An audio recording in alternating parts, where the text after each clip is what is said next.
Rebel on your own on a bed trip on a bed trip on a bed. What's up YouTube? It's Legend AJC here, and now this video is gonna be about everything we know about 2K17 as Community Day happened a few days ago, so we have a lot of information more about the game from the people that actually played it, and we have some more articles coming out from people to help develop the game and stuff, talking about what the game is like. I have an article in front of me. I'm gonna talk about some of the things that some of the people said as that they felt while playing the game. I'm gonna read some of their articles, tell you the new features. So I'm gonna talk about everything that's new in the game, the new features, the new dribbling, rebounding, everything in depth, everything we know that we'll be enjoying in a week today on the Prelude, my career demo thing coming out, and then in 14 days when the actual game comes out. I can't wait for that. I'll be live streaming at midnight as soon as that comes out. So without further ado, let's just get right into it. So the first thing I want to talk about is after Community Day, a lot of these big YouTubers that were there made some videos about it, and what they talked about. I watched every single video of every YouTuber that was there, and one thing I saw them talk about that came up for every single one was the game is fluid. The fluidity of the game is just there. It doesn't feel like, it doesn't feel weird. It just feels really fluid and like real basketball, which is something I love hearing, knowing the game feels a little bit better and it actually feels like a real basketball game, and there's not some stupid things happen sometimes that are like, how did that happen? It just doesn't feel right. They said that that's not really there anymore. And now from this article that Mike Wang wrote here, one thing that he put in all caps is make the skill of the game matter. The gamer matter. So now they're making this game, you have to have skill to play, as which a lot of people have talked about. This whole entire game's going to be, you got to have skill. You don't have skill, you're screwed. I'm just sorry. If you're a cheeser or something like that, you're just screwed this year. I'm sorry. You're just screwed. And that's what some of the people in the video said. They said that cheesers this year are gonna have a tough time because they're getting rid of cheese. Every single crossover you do, you lose stamina. Your stamina bar is gonna be, you're gonna have a short-term stamina and a long-term stamina.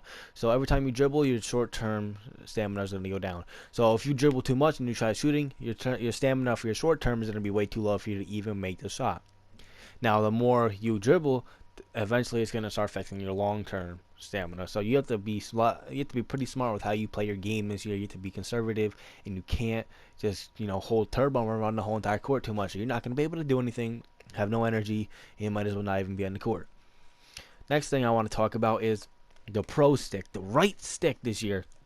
On defense, you could actually use it to get steals. So if you hit it to the left, if say the ball is to the left of you, you hit the pro stick to the left, your left hand's gonna go out trying to reach for the ball. The ball's on the right, you hit the stick to the right, you're actually gonna reach out trying to grab that ball with your right hand.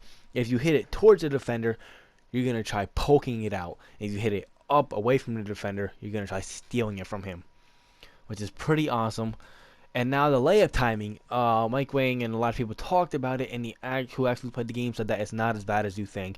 So here in the article, Mike Wang says that if you have a wide open if you have a wide open layup, and you don't have to you can ignore this layup meter completely. It doesn't matter what release you get, you're gonna make it if it's a wide open layup. So that's good. So wide open layups aren't gonna matter. The thing they said that with the layup meter is there for like contact layups. So now if you have a heavily contacted layup or something, you can actually have a chance of timing it to actually have a good chance of making it instead of just seeing what the animation gives you, which I like that a lot. I think that's gonna be really successful in the game this year. Now with the aiming shot, is they're making this. Mike Wang says they're trying to make the skill idea of shot aiming.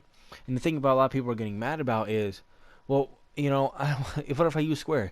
The thing is, you can still use square, and your shot's still gonna be consistent if you have a good jump shot. It's just that's how it's gonna be. But if you use a shot stick, you get a boost in your shot if you get a good release.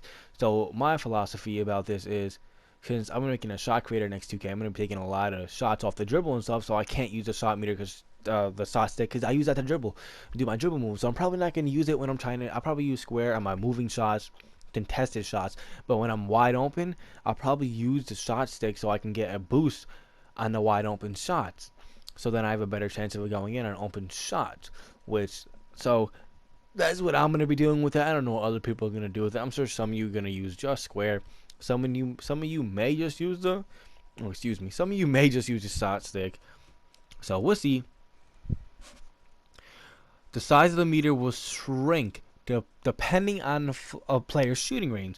So if you're a large, if you have a large horseshoe-shaped meter, the meter will be much easier to hit versus a short sliver of a meter. You'll also notice a thin red circle around the meter when you're standing in a player's real-life hotspot, a blue circle if you're standing in a cold spot. So I like that a lot. So if you're a good shooter there, you're gonna have a red ring around you. So you're gonna know that, hey, that's a hot spot for you. Now, if you can't shoot in that one spot, you can have a little cold thing around you, knowing, hey, you may not make it. You're not good shooting here. And the biggest thing of all, which I'm so happy they added, you can't miss greens anymore. If you hit a green, it's 100%, billion, trillion, whatever you're not missing it. It's just that simple. You miss a green, sue 2K, that's what I'm saying, because they said you can't miss it no more. And now, the layups. Another thing with layups is they've added evasive layups or strong layups.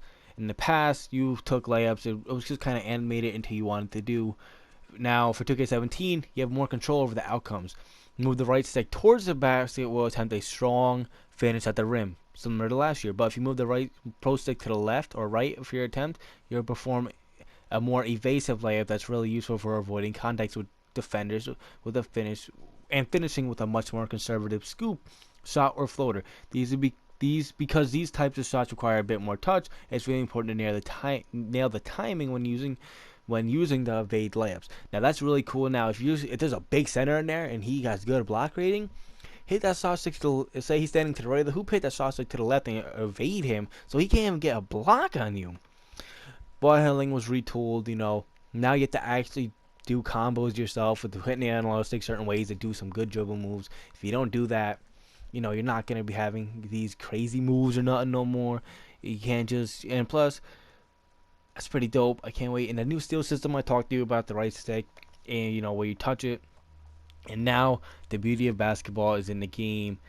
The animations are 700 more in the game.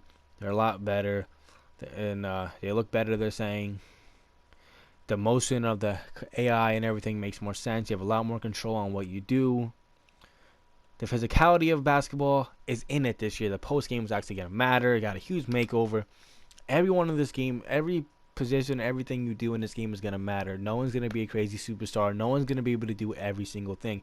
You can only have 5 gold badges. Those are the 5 badges they give you when you pick your play type. You can get other badges other than that, but they will only be bronze. You can't get them gold. You can't upgrade them. So they're only going to say bronze, so they won't be as important. The only badges that will matter, sorry about that. Only badges that will matter are the ones that you get by picking your position. So now, if you're going to be a Pro-Am team and you're trying to compete to go to the All-Star game, you have to have a team with the 5 things that matter, the 5 correct things in basketball, and having the 5 that's, kind of a balanced team that can do it all. You have the players that can do everything. Like in my team, we're going to have a playmaking point guard. I'm going to be a shot creator shooting guard. We're going to have a sharp shooter small forward. We may have a sharp shooter power forward too, or maybe a post scorer.